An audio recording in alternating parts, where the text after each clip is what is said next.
La seguridad urbana en Colombia está disparada a pesar de haber sido la bandera gubernamental en los últimos 8 años. Medellín es la ciudad más representativa con un aumento de 133% en los homicidios. Le sigue Sincelejo con 61.7%, Cartagena con 40%, Santa Marta con 34.4% y Bogotá con 29.4%, según datos 2008-2009. Pero la situación para 2010 no es diferente, de acuerdo con el repunte de asesinatos en la capital antioqueña y en otras ciudades como Montería. A esto se suman incrementos en los delitos contra el patrimonio, en la violencia intrafamiliar y las lesiones personales. Muchos analistas coinciden en que la inseguridad urbana es el resultado de haber gastado el presupuesto nacional en guerra y descuidado la inversión social. Otros dicen que se debe a la falta de mano dura, penas bajas y debilidades en el sistema penal acusatorio. Y un tercer grupo piensa que se presenta por el poco número de policías en las calles. Hoy, precisamente el gobierno nacional lanzó el Plan Seguridad Democrática para las ciudades, en el que no se habla de empleo y educación, sino de reforma al Código Penal, de policía y de menores. La seguridad en Bogotá, Medellín y Cali, que son las que conozco personalmente, se deben al hacinamiento.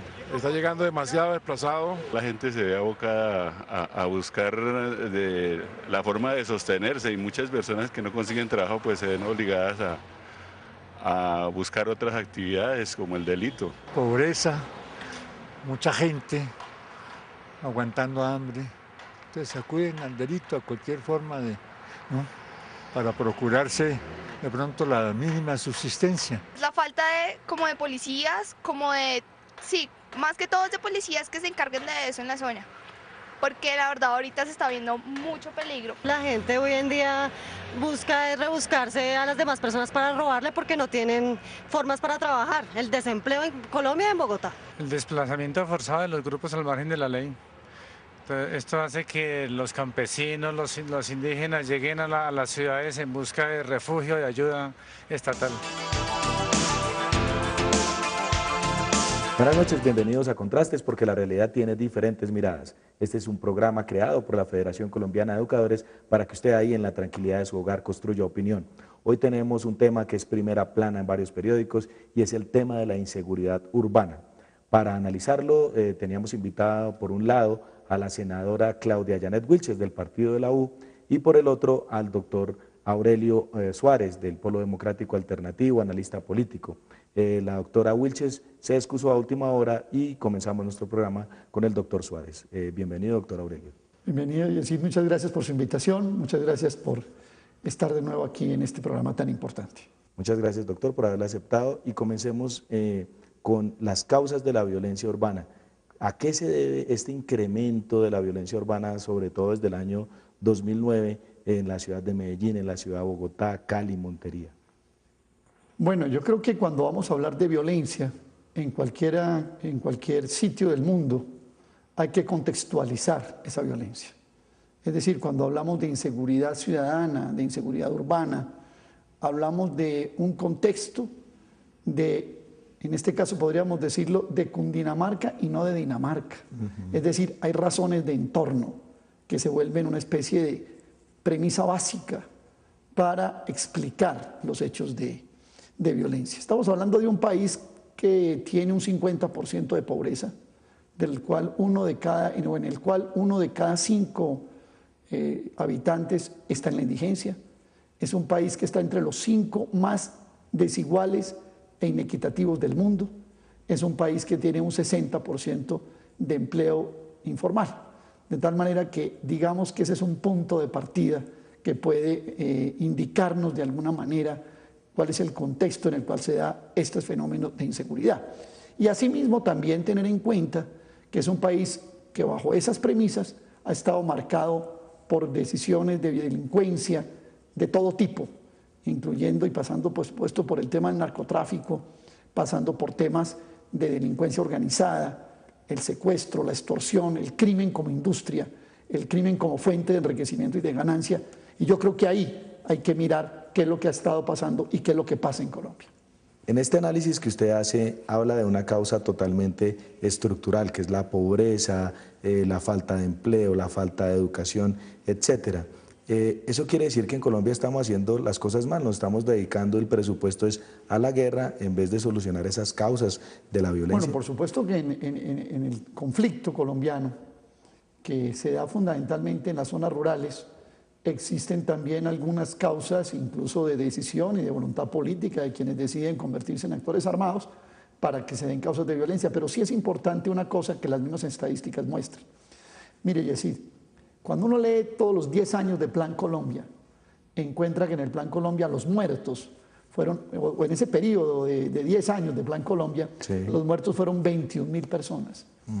Apenas algo más de los homicidios que hay en Colombia al año. O sea que durante 10 años el conflicto fue responsable, digamos, de 21.000 homicidios, cuando en Colombia los homicidios han estado entre 17.000, 15.000, 16.000, 17.000 homicidios por año. De manera que es evidente, como usted señala, que la fuerza de la política de seguridad del Estado se puso en un sector o se puso en un área en la que incluso no produce la mayor cantidad de homicidios. Allí se han colocado ingentes recursos, esfuerzos, tecnología, convenios internacionales, y el tema grueso de la inseguridad ciudadana sigue latente. Este dato también que le voy a dar puede ser importante. Cuando uno analiza el número de homicidios en Colombia, uno encuentra que en las 6 principales ciudades, me refiero a Bogotá, Medellín, Cali, Barranquilla, Bucaramanga, sí, y Pereira, está el 90% de los homicidios al año en el país. Luego aquí se trató, digamos, de alguna manera de coger, por decirlo en cierta forma, el ahogado aguas arriba y no aguas abajo. Vayamos un poquito a las causas coyunturales. Una sería, por ejemplo, que el gobierno anterior y este gobierno, en el intento de acabar con esa violencia, trató de desmovilizar a los grupos paramilitares, pero hoy esos muchachos sin oportunidades, sin educación, sin proyectos productivos, han vuelto a rearmar las bandas y ya estas, no solo con un fin político, sino con fines económicos, están delinquiendo en las ciudades. Sí, yo creo que existe un peligro muy grande en el país, en lo que llaman el posconflicto, que estamos como en una especie de tránsito entre conflicto y posconflicto. Sí.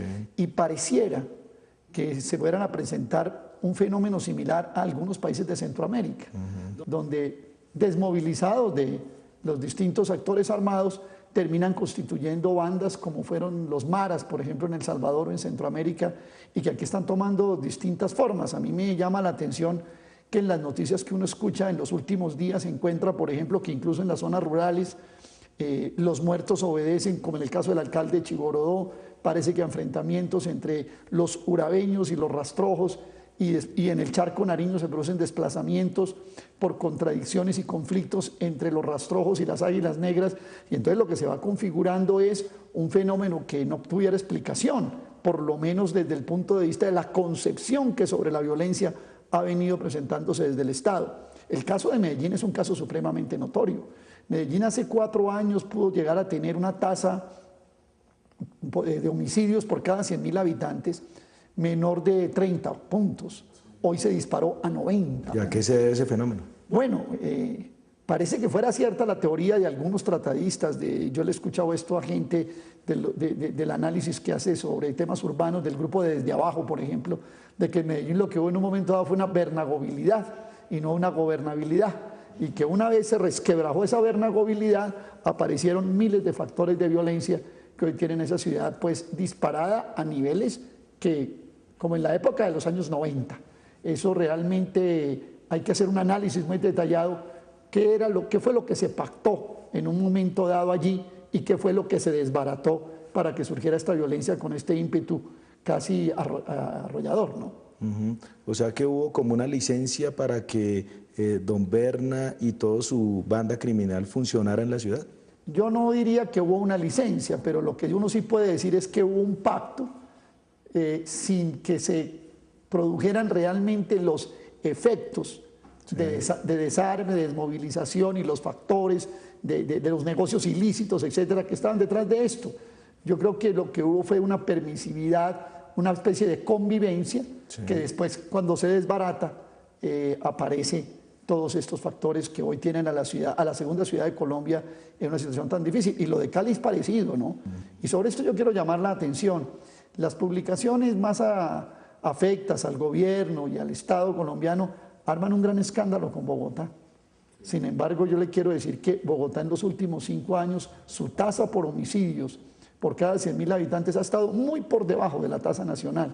Bogotá ha estado en niveles de 22, 23 puntos, mientras la tasa nacional ha estado en niveles de 34, 35 puntos. Pero Cali y Medellín sí han estado por encima de esa tasa, y quiero contarle que la peor es la ciudad de Pereira, lastimosamente, y fíjese usted que coincide con una zona que ha estado muy ligada a temas de narcotráfico, que ha estado muy ligada a un desempleo, a una ciudad que resquebrajó su estructura productiva, cafetera, comercial, y que no ha vuelto a encontrar una senda de desarrollo y de crecimiento, y que empieza a arrojar este tipo de elementos que son pues de una gravedad que el país tiene que corregir. Pero analicemos en un momentico el fenómeno del narcotráfico y el fenómeno de inseguridad urbana.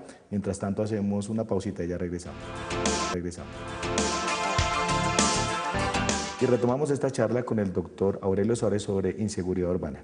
Bueno, quedó usted diciendo que el narcotráfico que se vivió en Medellín, que se vive en Medellín, en Cali, en Pereira, ha disparado también la criminalidad, los homicidios, la violencia en las ciudades. ¿Qué correctivos se deberían tomar y en qué se está fallando para que eso se haya disparado tan alarmantemente? Bueno, realmente no es un análisis que yo hago. Cuando uno recoge todos los estudios que se hacen sobre violencia en estas ciudades, uno encuentra que buena parte de estos homicidios y buena parte del delito está vinculado a lo que llaman economía ilegal, venganzas por negocios, incluso del sistema gota a gota, de problemas de tipo pasional. Es decir, hay inmerso todo un mundo frente a esto. Yo creo que uno puede decir, así como hablamos de causas estructurales, también tendrá que haber cambios estructurales. Sin lugar a duda, Colombia requiere cambiar los ejes sobre los cuales la sociedad colombiana se ha venido moviendo y se ha venido asentando. Yo creo que esta es una muestra muy clara de que hay algo que en el país no funciona desde el punto de vista estructural. Yo no creo que esto sea un problema solamente de represión. Por supuesto que la fuerza pública tiene que tener el monopolio de las armas, y por supuesto que la fuerza pública constituye un elemento fundamental en el control del crimen y del delito. Pero que hay demasiado poder de las bandas y la policía no puede contra esas bandas, o de pronto pasa un poco lo que estaba pasando también en Medellín, que muchas veces la policía, ciertos sectores políticos, etcétera, permiten que unas bandas actúen y otras no. Bueno, no es fácil uno decir hasta dónde un tema de corrupción de la fuerza pública haya pasado la línea de combate al crimen y esté permeado. Sí. Y más ahora pues que se maneja la teoría de las manzanas podridas o de la institución. Sí. Pero sin lugar a duda, todos los estudios, por ejemplo los estudios que ha hecho Eduardo Sarmiento, los estudios que ha hecho Tomi, todos los estudios que se han hecho sobre economía del narcotráfico en Colombia tienen que ver con que hay una permeabilidad en las instituciones, en las autoridades alrededor del crimen y del delito. ¿Qué tanto es? ¿Qué porcentaje? ¿Quiénes son? Pues hombre, eso sí no estamos nosotros en condiciones de poderlo decir, pero que hay un factor de corrupción es absolutamente innegable para mí. Eso nos da luces sobre cómo debemos actuar. Colombia debe ya quitarse esa estela de que su economía está basada en el narcotráfico, que el fútbol no mueve el narcotráfico, el arte no mueve el narcotráfico, y empezar a construir una economía basada en la educación, la tecnología, etcétera. Lo que pasa, y vinculémoslo un poco con estos temas de seguridad o de inseguridad más exactamente, es que cuando usted tiene un modelo económico donde, por ejemplo, los capitales pueden entrar y salir sin control, ¿sí? Cuando usted tiene un modelo económico donde las mercancías traídas lícitamente y el contrabando se justaponen, entonces la verdad es que hay una serie de factores que sirven, digamos, de combustible a toda esta economía ilícita. Detrás del contrabando está absolutamente claro, hay flujos de capital ilícito, detrás de la plata que se trae en forma de inversión extranjera o de portafolio o por la ventanilla siniestra que viene de las Islas Caimán, hay negocios ilícitos. Entonces, hay que empezar por mirar cuál es el verdadero combustible de toda esta violencia. Aquí en medio de esto hay cuantiosísimos negocios, pero imagínese usted cuánto será, por ejemplo, el monto del negocio del narcotráfico en solo Bogotá, o en Cali o en Medellín. Entonces aquí también hay unos condicionantes de tipo económico que, bien, unidos a causas estructurales, a fenómenos evidentemente de delincuencia, es decir, de sectores de la sociedad que se dedican a delinquir y que se arman para eso, y adicionalmente dineros que sirven de combustible al fenómeno, pues el resultado es esto. Y si a eso le agregamos una política que no ubica los recursos y los esfuerzos en los sitios fundamentales donde ese crimen se produce, pues el resultado aumento en los homicidios. Precisamente.